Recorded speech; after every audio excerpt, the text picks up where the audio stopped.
ತುಂಬ ಆಘಾತಕಾರಿ ಅಂತಂದರೆ ಅಯೋಧ್ಯೆಯ ರಾಮ ಮಂದಿರದ ದೇಣಿಗೆನ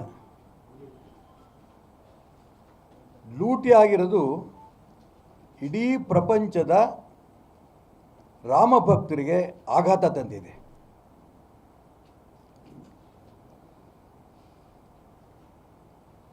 ಐನೂರು ವರ್ಷದ ಕೆಳಗಡೆ ಯಾರೋ ಬಾಬರ್ ಬಂದು ರಾಮ ಮಂದಿರವನ್ನು ಒಡೆದು ಅಲ್ಲಿ ಬಾಬರಿ ಮಸೀದಿ ಕಟ್ಟಿದ್ದ, ಇದನ್ನು ಯಾವ ಕಾರಣಕ್ಕೂ ಬಿಡಬಾರ್ದು ಅಂತ ಹೇಳ್ಕೊಂಡು ಇಡೀ ದೇಶದ ಪ್ರಪಂಚದ ರಾಮ ಭಕ್ತರು ಅಲ್ಲಿ ಭವ್ಯವಾದ ರಾಮ ಮಂದಿರವನ್ನು ಕಟ್ಟಿದ್ರು.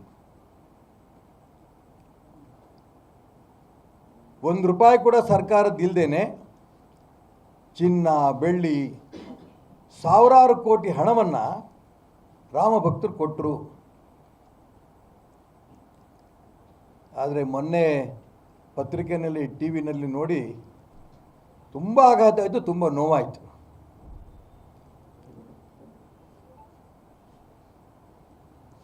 ಒಂದು, ಈ ಲೂಟಿಕೋರರು ಯಾರಿದ್ದಾರೆ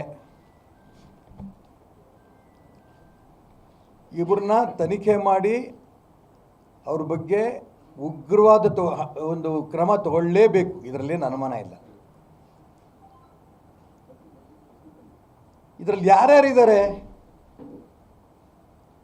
ತನಿಖೆ ಮುಖಾಂತರನೇ ಹೊರಗೆ ಬರಬೇಕು.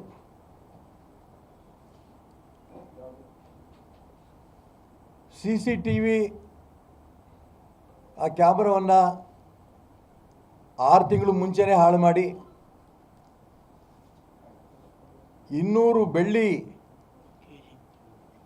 1 kg ಇಟ್ಟಿಗೆಗಳು ನಾಪತ್ತೆ, ಬಂಗಾರ ನಾಪತ್ತೆ. ಇದು ಓದಕ್ಕೆ ಆಶ್ಚರ್ಯ ಆಗುತ್ತೆ ಮತ್ತು ನೋವಾಗುತ್ತೆ.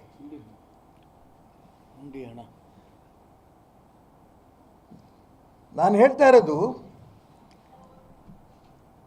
ಇದನ್ನು ಕೇಂದ್ರ ಸರ್ಕಾರ ಹಗುರವಾಗಿ ತಗೊಂಡಿಲ್ಲ ಅಂತ ನಾನು ನಂಬಿದ್ದೇನೆ.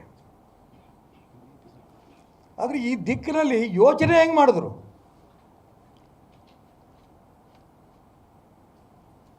ರಾಮ ಮಂದಿರ ಕಟ್ಟಿರೋದು ಎಷ್ಟರ ಮಟ್ಟಿಗೆ ಇತಿಹಾಸವನ್ನು ಸೃಷ್ಟಿ ಮಾಡ್ತೋ, ಈ ಲೂಟಿನೂ ಕೂಡ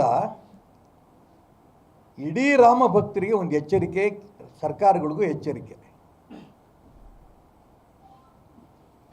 ನೋಡಿದ್ವಿ ನಾವು, ಕೇಳಿದ್ವಿ ನಾವು, ಅಯ್ಯಪ್ಪನ ದೇವಸ್ಥಾನದಲ್ಲಿ ಈ ರೀತಿ ಲೂಟಿ ಆಯಿತು, ತಿರುಪತಿ ತಿಮ್ಮಪ್ಪನ ದೇವಸ್ಥಾನದಲ್ಲಿ ಲೂಟಿ ಆಯಿತು, ಕೇಳಿದ್ವಿ ನಾವು. ಆದರೆ ಇಷ್ಟರ ಮಟ್ಟಿಗೆ ಆಡಳಿತ ವೈಫಲ್ಯ, ಯಾರು ಅಡ್ಮಿನಿಸ್ಟ್ರೇಟರ್ಸ್ ಅಲ್ಲಿದ್ದಾರೆ ನನಗೆ ಗೊತ್ತಿಲ್ಲ.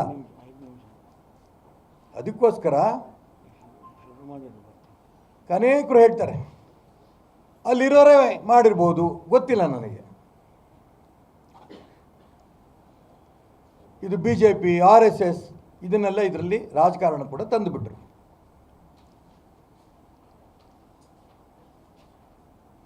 ಯಾರು ರಾಮ ಮಂದಿರ ಬೇಡ ಅಂತ ಹೇಳ್ತಾ ಇದ್ರು ಅವರಂತೂ ಬಹಳ ಜೋರಾಗಿ ಕೂಗ್ತಾ ಇದ್ದಾರೆ. ಅಲ್ಲಿ ದೇವಸ್ಥಾನ ಯಾಕೆ ಕಟ್ಟಬೇಕು, ಆಸ್ಪತ್ರೆ ಕಟ್ಟಲಿ, ಶಾಲೆ ಕಟ್ಟಲಿ ಅಂತ ಹೇಳ್ತಿದ್ದವರು ಇವತ್ತು ಲೂಟಿ ಬಗ್ಗೆ ಅವ್ರು ಗಮನ ಹರಿಸ್ತಾ ಇರೋದು ತುಂಬ ಸಂತೋಷ. ಯಾರ್ಯಾರು ರಾಮನ ವಿರೋಧಿಗಳಿದ್ದರೋ ಅವರೂ ಕೂಡ ಇದನ್ನು ವಿರೋಧ ಮಾಡ್ತಿರೋದು ನಿಜಕ್ಕೂ ಸಂತೋಷವೇ.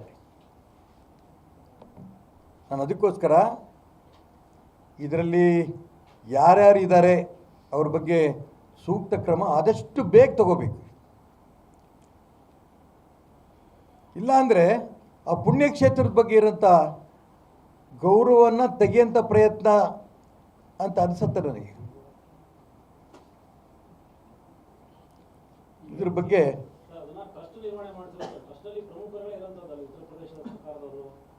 ಯಾರೇ ಇದ್ದರೂ, ಅಕಸ್ಮಾತ್ ಇದ್ದರು ಅಂದ್ಕೊಳ್ಳಿ, ಒಂದು ಕುಟುಂಬದಲ್ಲಿ 10 ಫ್ಯಾಮಿಲಿ ಇರುತ್ತೆ.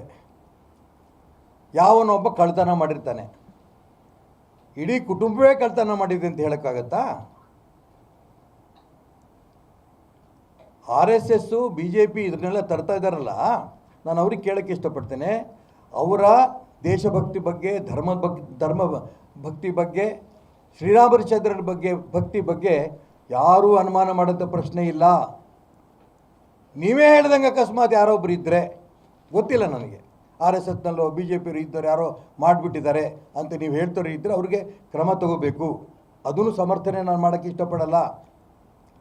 ಅದಕ್ಕೋಸ್ಕರ ಹೇಳಿದೆ, ಒಂದು ದೊಡ್ಡ ಕುಟುಂಬದಲ್ಲಿ ಯಾವನೊಬ್ಬ ಕಳ್ತನ ಮಾಡಿದಂದರೆ ಇಡೀ ಕುಟುಂಬಕ್ಕೆ RSSಗೆ BJPಗೆ ರಾಮನ ಬಗ್ಗೆ ಇರೋಂಥ ಭಕ್ತಿ ಶ್ರದ್ಧೆ ಕಡಿಮೆ ಆಗೋಕ್ಕೆ ಸಾಧ್ಯ ಇಲ್ಲ.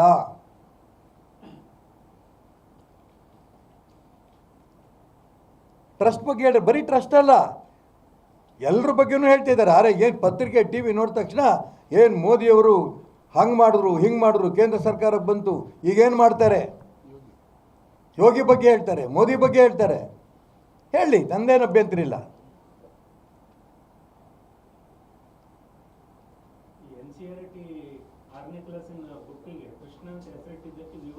ಅಲ್ಲ ಬಂದ ಇದು ಮುಗಿಸ್ತೀನಿ.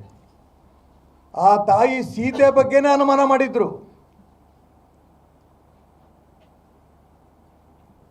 ನಾನು ಅದಕ್ಕೋಸ್ಕರ ಹೇಳ್ತಾ ಇದ್ದೀನಿ, ಇದು ರಾಮ ಮಂದಿರವ ಇತಿಹಾಸ ಸೃಷ್ಟಿ ಮಾಡಿದ ಎಷ್ಟರ ಮಟ್ಟಿಗೆ ಸತ್ಯವೋ ಅಷ್ಟೇ ಯಾವ ಕಾರಣಕ್ಕೂ ಕೂಡ ಯಾವ ದುಷ್ಟರಿದ್ದಾರೆ, ಯಾರು ದ್ರೋಹಿಗಳಿದ್ದಾರೆ, ಲೂಟಿಕೋರರಿದ್ದಾರೆ, ಅವ್ರನ್ನ ಅರೆಸ್ಟ್ ಮಾಡಬೇಕು, ಅವ್ರ ಬಗ್ಗೆ ಕ್ರಮ ತಗೋಬೇಕು. ಎಷ್ಟು ಮಟ್ಟಿಗೆ ಮಾತಾಡ್ತೀರಾ? ಒಬ್ಬ ಮುಸಲ್ಮಾನ್ ಕೂಡ ಇದರಲ್ಲಿ ಇಲ್ಲ. ಹಣ ಬೇಡ ಮುಸಲ್ಮಾನ್ ಲೂಟಿ ಮಾಡೋರಿಗೆ, ಉಗ್ರಗಾಮಿಗಳಿಗೆ. ಆ ದೇವಸ್ಥಾನವನ್ನೇ ಬ್ಲಾಸ್ಟ್ ಮಾಡಬೇಕು, ಅಯೋಧ್ಯೆ ರಾಮ ಮಂದಿರ ಬ್ಲಾಸ್ಟ್ ಮಾಡಬೇಕು ಅಂತ ಪ್ರಯತ್ನ ಮಾಡಿ ಸಿಕ್ಕಲಿಲ್ವಾ? ಉತ್ತರ ಪ್ರದೇಶದ ಒಂದು ದಾವಣಗೆರೆ ಬಂದು ಇಲ್ಲಿ ಅರೆಸ್ಟ್ ಮಾಡಿದ್ರು.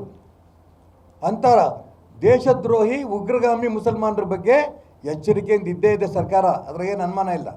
ಅವ್ರ ಉದ್ದೇಶ ಅದು. ಅದನ್ನು ಇಡೀ ರಾಮ ಭಕ್ತರು ಗಮನಿಸಬೇಕು. ಮಾಡಲಿ, ಯಾರು ಟೀಕೆ ಮಾಡ್ತಾರೋ ಟೀಕೆ ಮಾಡಲಿ. ಲೂಟಿ ಆಗಿರೋದು ಹೌದಾಗಿರ್ಬೇಕಾದ್ರೆ ಇದನ್ನು ಆ ಟೀಕೆಕಾರರಿಗೆ ಉತ್ತರ ಕೊಡಬೇಕಾದ್ರೆ ಕೇಂದ್ರ ಸರ್ಕಾರ ಯಾರು ಇದು ಲೂಟಿ ಮಾಡಿದಾರೋ ಅವ್ರ ಬಗ್ಗೆ ಸೂಕ್ತ ಕ್ರಮ ತಗೊಳ್ಳೇಬೇಕು. RSS ಬಗ್ಗೆ BJP ಬಗ್ಗೆ ಆಪಾದನೆ ಮಾಡ್ತಾರಂಥ ವ್ಯವಸ್ಥೆ ಇದೆಯಲ್ಲ, ಇದನ್ನು ನಾನು ಅತಿ ಉಗ್ರವಾಗಿ ಖಂಡನೆ ಮಾಡ್ತೇನೆ.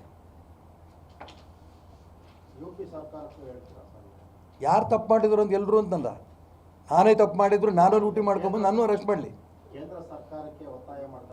ಹೌದಪ್ಪ, ಕೇಂದ್ರ ಸರ್ಕಾರ ರಾಜ್ಯ ಸರ್ಕಾರಗಳನ್ನು ಬಳಸ್ಕೊಳ್ಳುತ್ತೆ ಆ ತನಿಖೆ ಮಾಡೋದಕ್ಕೆ ಏನೇನು ಮಾಡಬೇಕು. ಯಾಕಂದರೆ ಸಣ್ಣದಲ್ಲ ಇದು, ಯಾವುದೋ ಒಂದು ಊರಿಂದ ಒಂದು ಜಿಲ್ಲೆದಲ್ಲ ಇದು.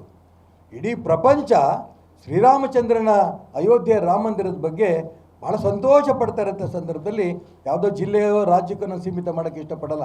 ಅದೇ ಕಾರಣಕ್ಕೆ ನಾನು ನರೇಂದ್ರ ಮೋದಿ ಅವರಿಗೆ ನಾನು ಪ್ರಾರ್ಥನೆ ಮಾಡ್ತಾ ಇರೋದು. ಇನ್ನು ಮೊನ್ನೆ ಇದು